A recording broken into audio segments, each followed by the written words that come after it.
Hari ni saya nak ajar korang macam mana nak guna support and resistance. Cuma hari ni kita akan belajar asas dia sahaja. Okey, kat sini saya dah pun siapkan satu nota basic support and resistance.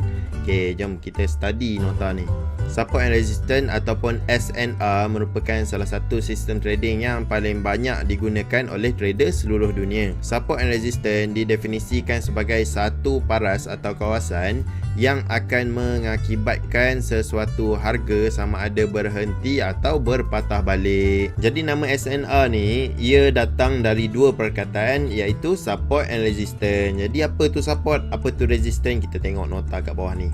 Okey, support terjadi apabila price bergerak daripada atas ke bawah tetapi gagal menembusi sesuatu paras harga dan berpatah balik ke atas. Macam mana tu? Pertama kita tengok ayat dia. Price bergerak daripada atas ke bawah. Okey, daripada atas ke bawah. Nampak? Daripada atas ke bawah. Tetapi gagal menembusi suatu paras harga. Okey, ini dinamakan sebagai paras harga. Inilah paras harganya. Okey. Ini adalah paras harga. So dia daripada atas bergerak ke bawah sampai ke suatu paras harga yang dinamakan sebagai support level ataupun support zone ataupun support area. Kemudian apa price buat? Price akan berbalik ke atas. Okay, daripada atas dia datang, dia ke bawah dan ke atas juga ia kembali. Dia berbalik ke atas. Inilah yang dimaksudkan dengan berbalik ke atas. Jadi kita ulang semula.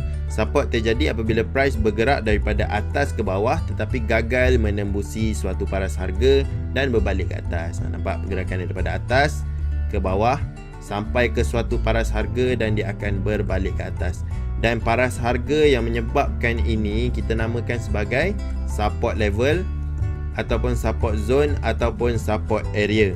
Jadi ni kita baru cover support, kita tengok pula resistance. Resistance terjadi apabila price bergerak daripada bawah ke atas tetapi gagal menembusi suatu paras harga dan berbalik ke bawah. Dia datang daripada bawah ke atas. Okey, bawah ke atas dan gagal menembusi suatu paras harga. Okey, paras harga yang gagal ditembusi ni kita panggil sebagai resistance level ataupun resistance zone ataupun resistance area. Kemudian dia akan berbalik ke bawah. Okey, so dia daripada bawah ke atas kemudian berbalik ke bawah. Kita tanda sama juga. Yang paras harga ni adalah resistance, berbalik ke bawah. Ni pergerakan selepas dia. Okey, faham Okey, dekat sini kita nak tengok pula asas penggunaan sistem trading support and resistance. Yang pertama adalah korang sell di resistance, yang kedua korang buy di support. Contoh price daripada atas ke bawah dia sampai ke support. Jadi kat sini kita tulis buy di support. So kita buy. Lepas kita buy, contohlah support ni memang betul-betul menjadi, dia pun akan naik ke atas. Bila dia sampai ke resistance, kita nampak tak kat sini rule dia sell di resistance. So kita sell, kemudian price pun turun, so kita pun profit. Jadi tu je cara penggunaan SNR. Sell dekat resistance, buy dekat support. Simple Dekat sini pula kita tengok cara mengenal pasti SNR. SNR ni ada banyak, tapi macam mana kita nak kenal pasti? Untuk cara mengenal pasti SNR ni, saya share dua dulu untuk video kali ni. Sebab ilmu yang saya dah share dekat siri belajar ni belum sampai lagi tahap yang kita boleh faham cara lain untuk mengenal pasti SNR. Jadi saya share dua ni yang paling basic saja. Cara untuk mengenal pasti SNR yang pertama, kita tengok puncak dan lembah sesuatu market. Puncak atau lembah ni kita panggil sebagai poin paling rendah sebelum dia naik, poin paling tinggi sebelum dia jatuh. Okey, ni adalah market trend sebenarnya, tapi kita akan cover pada siri yang akan datang. Jadi ni resistance, support, resistance, support, resistance, support, resistance, support. Jadi dekat sini saya copy terus nota dekat atas, letak kat sini supaya mudahlah kita nak buat explanation. Kat sini kalau korang tengok yang warna merah ni, sifat dia macam mana? Daripada bawah ke atas kemudian berbalik kembali. Dan ini adalah sifat resistance. Kalau kita baca dekat sini, resistance terjadi apabila price bergerak daripada bawah ke atas tetapi gagal menembusi suatu paras harga. Ni adalah paras harga yang tidak dapat ditembusi. Jadi kita panggil ni sebagai apa? Resistance. Sebab apa? Sebab dia daripada bawah ke atas kemudian dia berbalik ke bawah. Dia berbalik ke bawah. Okey. So dia naik, dia turun, Kemudian dekat sini apa pula kita panggil? Kita panggil dia sebagai support. Okey, sebab apa support? Daripada atas ke bawah kemudian berbalik kembali. Betul tak? Support terjadi apabila price bergerak daripada atas ke bawah tetapi gagal menembusi suatu paras harga dan berbalik ke atas. Paras harga tu kita namakan sebagai support. Sifat price pula daripada atas ke bawah kemudian melantun kembali. Jadi ini adalah support. Jadi untuk korang kenal pasti SNR, korang boleh tengok puncak dan lembah sesuatu market. Dekat mana price U-turn. Jadi untuk bagi gambaran yang lebih jelas, kita tengok chart lah. Jadi chart yang macam korang tengok sebelum ni, nampak candle apa semua ni, selalunya digunakan oleh supply and demand trader. Tapi kalau kita nak belajar berkenaan support and resistance, kita nak buang semua candle bull bear ni semua. Kita nak jadikan dia satu line macam ni je. Ni dinamakan sebagai bacat. Ni bacat, candlestick chart, bacat, candlestick chart, bacat. Okey. Dan sekarang ni kita nak gunakan setting yang selalu digunakan oleh support and resistance trader. So korang tekan properties. Dekat sini background korang tukar jadi hitam. Foreground korang tukar jadi putih. Bar up korang tukar jadi hijau lime ni. Bar down pun warna sama je semua. Bull candle hijau, bear candle pun hijau. Buat sama je, lime. Line graph ni korang tukar jadi warna putih. Lepas tu tekan OK lah. Jadi untuk chart pula, korang tekan zoom out sampai habis. Tekan. OK, ni dah sampai habis, kecil sangat kan. OK, korang tekan 3 kali yang zoom in. 1, 2, 3. OK, kita nak size macam ni je. Jadi sekarang kita dah nak start buat penandaan support and resistance. Jadi korang akan perlukan yang ni warna merah, lagi satu warna biru. OK, tekan. So right click, trendline properties, korang tukar biru yang terang sikit lah. Biru ni OK kot. Doja blue. Okay. So korang ada dua warna. So kalau korang tak ada lagi benda yang petak-petak ni, korang boleh tengok dekat sini saya ada letakkan satu link video. Saya dah pernah ajar macam mana korang nak dapatkan benda ni. Jadi basic function, kalau korang nak tengok macam nak copy macam ni, korang just tekan double click, lepas tu tekan CTRL, lepas tu korang tarik. Okay. So korang dapatlah banyak-banyak macam ni. Okay. Jadi kita nak buat penandaan resistance. Okay, sini resistance. Sebab apa resistance? Daripada bawah ke atas kemudian melantun kembali. Kita tengok balik sifat dia. Dari bawah ke atas berbalik ke bawah. Okey, ni adalah sifat resistant. Okay, kita tengok balik di sini. Dari bawah ke atas gagal menembusi paras harga berbalik arah. Betul tak pergerakan dia? Daripada bawah ke atas, kemudian dia gagal menembusi, kemudian dia berbalik arah. Ini dinamakan sebagai resistance. Warna merah saya wakilkan dia sebagai resistance. Biru support. Jadi bila dia sampai dekat sini, nampak tak dia melantun balik ke atas ni? Okey. Dekat sini kita namakan sebagai support. Okey, dekat sini adalah dia gagal menembusi paras harga. Pergerakan dia daripada mana? Daripada atas ke bawah. Benda apa yang daripada atas ke bawah? Kita tengok balik nota. Price bergerak daripada atas ke bawah tetapi gagal menembusi suatu paras harga dan berbalik ke atas. Jadi kita tengok semula chart, dan daripada atas ke bawah kemudian dia melantun balik ke atas. Dan dekat line warna biru ni dia gagal menembusi. Jadi gagal menembusi ni dia biru warna support. Jadi daripada sini dia gerak ke atas, turun ke bawah, kita panggil dia sebagai resistance. Okey. So dia berbalik arah kat sini, dia turun macam tu. Ni kita lukis flow flow dia. Dia daripada bawah ke atas, gagal menembusi paras harga, kemudian dia berbalik ke bawah. Kemudian dia berbalik ke bawah ni, kita tengok pula pergerakan dia daripada atas ke bawah, kemudian naik ke atas. Ni pergerakan support. So kita tanda dulu support kat sini dan kita lukis balik macam mana pergerakan dia. Kita follow pergerakan kuning ni. Dia dari atas ke bawah, gagal menembusi paras harga, berbalik arah. Jadi ini adalah support. Kemudian kita tengok pula pergerakan price dekat sini. Dari bawah ke atas, berbalik arah, gagal menembusi. Ni adalah resistance. Kemudian kita tengok pula sifat harga dekat sini. Dari atas ke bawah, gagal menembusi, berbalik arah. Jadi apa benda ni? Kita panggil dia sebagai support. Dia gagal menembusi, ada sesuatu dekat sini. Sesuatu tu lah kita panggil sebagai support level ataupun support zone ataupun support area. Jadi kita tengok pula pergerakan harga ni. Dari bawah ke atas, gagal menembusi paras harga, berbalik arah. Ni kita panggil sebagai resistance. Kemudian kita tengok pula dekat sini pergerakan harga dia. Dari atas ke bawah, gagal menembusi, berbalik arah. Apa apa benda yang gagal menembusi tu, kita panggil sebagai resistance. Kemudian kita tengok pula price dekat sini. Dari bawah ke atas, gagal menembusi, berbalik arah. Jadi ni kita tanda sebagai resistance. Kemudian kita tengok pula sifat dekat sini macam mana pula.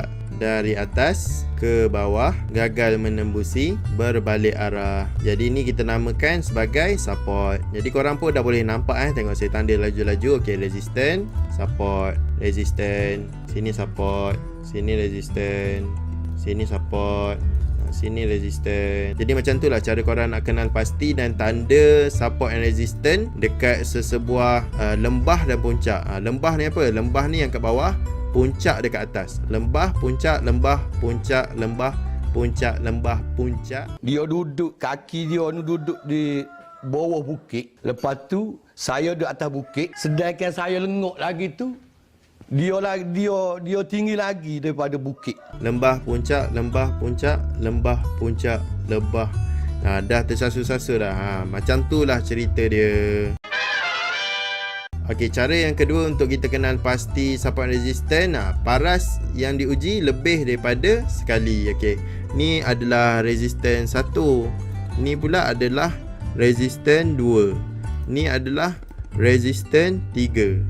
Kat sini pula ada apa? Support yang pertama, support yang kedua. Okey. Apa-apa yang lebih daripada yang pertama, apa-apa yang lebih daripada pertama, kita namakan sebagai tested ataupun visited. Jadi dekat sini kita tengok contoh dekat chart. Macam mana kita nak tengok jenis yang diuji lebih daripada sekali. Okey. So kita perlukan dua kotak. Ni kita panggilkan sebagai resistance. Yang biru ni pula kita panggil dia sebagai support. Jadi macam mana nak tengok? Okey, nampak tak? Lebih daripada sekali. Korang tanda lah ikut ngam-ngam dia macam mana. Sebab nanti saya akan ajar semula macam mana korang nak tahu zone ni exact dia macam mana. Okey, dekat sini adalah penandaan kita yang pertama. Korang nampak tak? Ada dua tempat ni. Ni adalah yang pertama, R1. Kat sini pula adalah R2.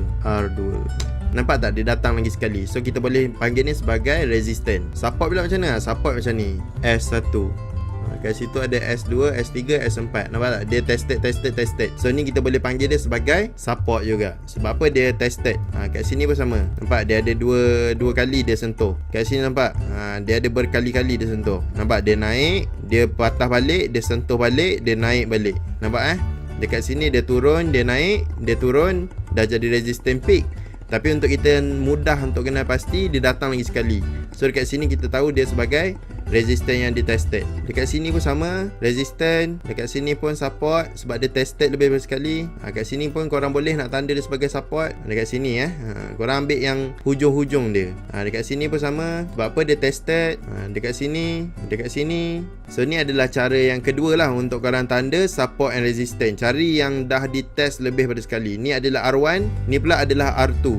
Ni S1, S2, S3, S4. R1, R2, S1, S2. Mana? S1, S2, S3. R1, R2, S1, S2, S1, S2, R1, R2. Okey? Jadi part ni korang kena praktis sikit lah. Okey, dekat sini saya nak tunjuk cara penandaan SNR gaya saya atau gaya Hanzo. SNR hanya ditanda dengan suatu sesi lantunan. Apabila telah dipecahkan, maka sesi baru harus ditunggu dan level baru harus ditanda tanpa merujuk apa yang telah berlaku. SNR hanya ditanda untuk suatu sesi lantunan. Okey, dia melantun macam mana? Dia melantun 1, 2. Nampak tak? Dia melantun 2 ni. Okey, dia melantun 2 ni, kemudian dia break. Selepas je dia break, nampak? Telah dipecahkan, maka sesi baru harus ditunggu. Okey, kita tunggu sesi baru. Okey, sini kita boleh lah tanda sebagai resistance lah, resistance untuk puncak. Kemudian dia pergi sini, ini pula adalah support untuk puncak. Tapi dia bukan yang jenis tested punya. Lepas tu dekat sini kita ada resistance. Kita boleh lah tandakan dia resistance. Ini support. Level baru harus ditanda tanpa merujuk apa yang telah berlaku. Kadang-kadang orang lukis SNR dia tanda macam gini semua. Tak salah, tapi saya tak berminat macam tu sebab kadang-kadang trend telah bertukar. Bagi yang tak tahu trend tu apa, nantikan siri akan datang saya akan ajar korang cara nak baca trend. Tapi sila pastikan korang dapat hadam SNR cara saya ni. Kalau tak nanti korang akan pening nak baca market structure. Jadi bila dia dah dipecahkan, nampak? Dipecahkan, maka sesi lantunan ni telah pun berakhir. Jadi dia telah mewujudkan sesi lantunan baru. Kat sini kita panggil sebagai peak punya lah, ataupun puncak atau lembah. Tapi ni ada dua sesi lantunan kan. Ni kita panggil sebagai tested. Dekat sini kita nak panggil lembah ke? Boleh lah, tapi dia tak ada pasangan. Tapi sesi ni dah pun berakhir. Sebab apa? Telah dipecahkan. Nampak? Dia pecah, maka sesi ni dah berakhir. So sini ada dua lantunan. Kat sini pun dua lantunan. Selepas dipecahkan, maka kita tak akan merujuk dah tempat ni. Dekat sini ada lembah, kat sini ada puncak. Bukan puncak, dia ada double. Nampak ada double, kita tak panggil sebagai lembah lah yang tadi. So lembah ni satu benda yang paling dalam antara resistan ni. Antara dua puncak ni mana paling dalam? So dekat sini yang paling dalam dekat sini. Jadi dekat sini dah jadi tak valid lah sebagai SNR. Kemudian dia terus menurun macam tu. Jadi ni adalah cara penandaan saya lah berkenaan SNR. Apa yang saya cuba nak sampaikan daripada lukisan saya tadi, kadang-kadang orang tanda support sampai macam ni.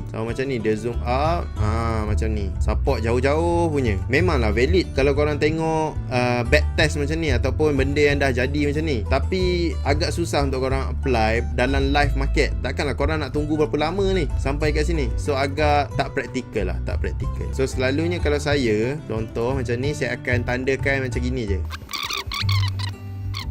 Jadi sambil saya tengah rakam ni, tiba-tiba azan pula. Nanti saya nak kena pergi sembahyang Jumaat kejap. Kita sambung nanti, okey?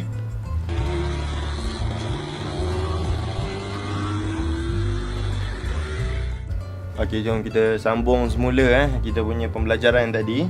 Ni apa benda lupa dah. Saya ni jenis cepat lupa, jadi kita kena buat balik Kita tengok balik nota. Okey, cara penandaan SNR gaya Hanzo. SNR hanya ditanda untuk suatu sesi lantunan. Apabila telah dipecahkan, maka sesi baru harus ditunggu dan level baru harus ditanda tanpa merujuk apa yang telah berlaku sebelumnya. So sebelum dia yang belah-belah sini So kita tak akan tarik panjang-panjang. Saya akan lukis mengikut trend apabila menandakan SNR. Berkenaan trend, nanti kita akan belajar dekat siri yang akan datang. Jadi jom kita tengok contoh dekat sini. Macam mana kita nak tanda SNR gaya macam Hanzo. Dekat sini kita pilih kotak biru, kotak pink. Pink ni akan mewakili resistance, yang biru ni pula akan mewakili support. Jadi kita boleh start daripada sini Okay, ni support, lepas tu sini resistant. Dia tak ada melantun, tapi sifat dia adalah sifat resistant. Dia bukanlah yang jenis tested. Dia jenis lembah dengan puncak yang kita tanda. Yang dekat bawah ni jenis yang tested. Sesi lantunan berakhir apabila SNR dipecahkan. Kita panggil sesi lantunan Sesi lantunan ni apa? Ni saja je saya letak nama dia macam ni. So ni pun sesi lantunan, sini pun sesi lantunan. Nampak? Resistance 1, resistance 2, support 1, support 2. Okay, lepas tu kat sini ada dua resistance juga mewakili sebagai puncak dengan lembah Jadi support kita tanda kat sini lah, puncak dengan lembah. Kat sini ada resistance support pula. Resistance yang divisit dia datang kembali. Kat sini pun sama, support yang datang kembali. Kat sini resistance, ini pula adalah support. Tertandakan sebagai kalau macam ni boleh. Sebab apa boleh? Sebab dia satu sesi lantunan yang sama. Tinggallah ke sini. Kat sini sesi lantunan berakhir apabila SNR telah dipecahkan. Kalau korang tengok kat sini, dia dah dipecahkan lah. So kita akan lukis yang baru pula lah untuk dekat sini. Resistance puncak, support di lembah, yang ni pula.